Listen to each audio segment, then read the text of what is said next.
మీ తాకట్టు బంగారం కష్టాలకి good bye చెప్పండి. వెంటనే ఎన్ గోల్డ్ కి కాల్ చేయండి.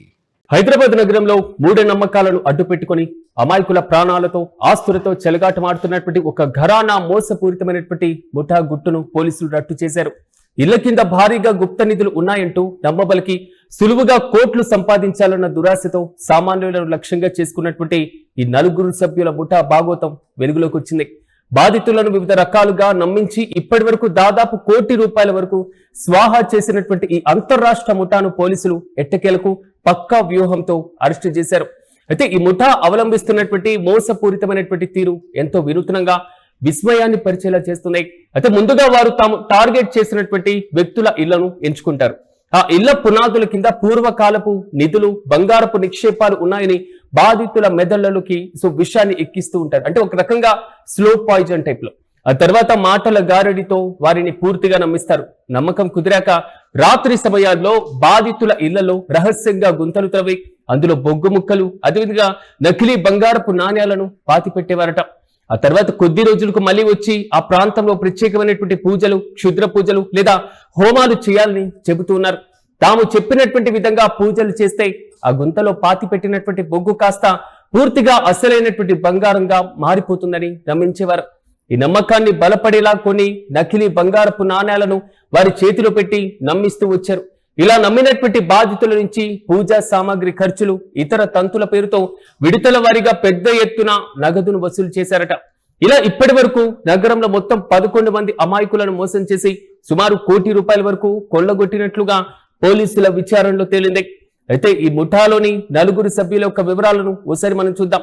ప్రధానంగా మహమ్మద్ మునవ్వర్ 36 సంవత్సరాలుగా ఈ ముఠాకు ప్రధానమైనటువంటి నిందితుడిగా, మాస్టర్ మైండ్ గా కూడా పోలీసులు గుర్తించారు.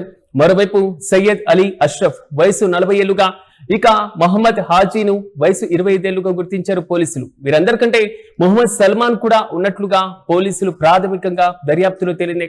అయితే వీరిలో ప్రధానమైనటువంటి నిందితుడు మునవ్వర్ గతంలో సాధారణమైనటువంటి కార్ మెకానికర్ గా, పెయింటర్ గా జీవనాన్ని సాగించేవారు. కానీ ఈ ముఠా చేసినటువంటి ఈ ఏదైతే వ్యూహం ఉందో, పక్కా ప్లాన్ ని ఇంప్లిమెంట్ చేశారో ప్రస్తుతం సోషల్ మీడియాలో ఒక్కసారిగా వైరల్ గా మారుతున్నాయి.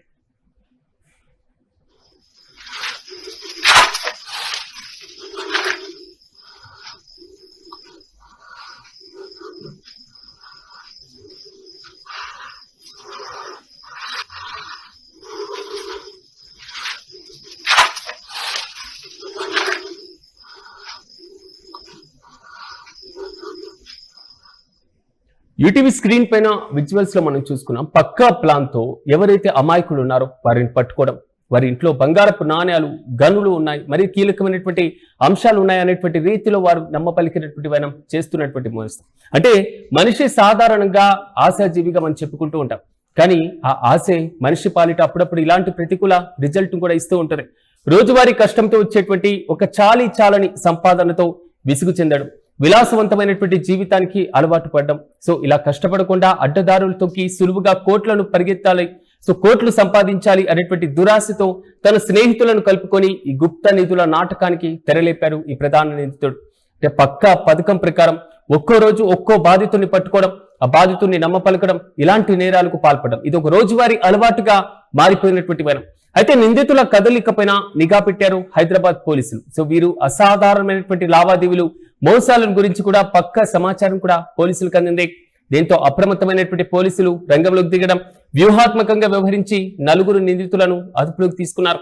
అయితే నిందితుల నుంచి నేరానికి ఉపయోగించినటువంటి వివిధ రకాల విలువైన వస్తువులను కూడా పోలీసులు స్వాధీనం చేసుకున్నారు. వాటిలో 2 కార్లు, 1 ఆటో, 2 బైకులతో పాటుగా 4 మొబైల్ ఫోన్లు, మోసానికి ఉపయోగించినటువంటి 25 నకిలీ బంగారపు నాణ్యాలతో పాటుగా భారీగా పూజా సామాగ్రి కూడా ఉన్నాయి. ఇదిలా ఉంటే భూగర్భంలో నిధులు ఉన్నాయని, దేవుని పేరిట బొగ్గును బంగారం చేస్తామని నమ్మబలికేటువంటి మోసగాళ్ల మాటలను ప్రజలు ఎట్టి పరిస్థితుల్లోనూ నమ్మవద్దని పోలీసులు హెచ్చరిస్తున్నారు. ఇలాంటి మూఢనమ్మకాల పట్ల ప్రజలు అప్రమత్తంగా ఉండాలని, అనుమానాస్పద వ్యక్తులు ఎవరైనా కనిపిస్తే వెంటనే పోలీసులకు సమాచారం అందించాలంటూ కూడా పోలీసులు సూచించారు.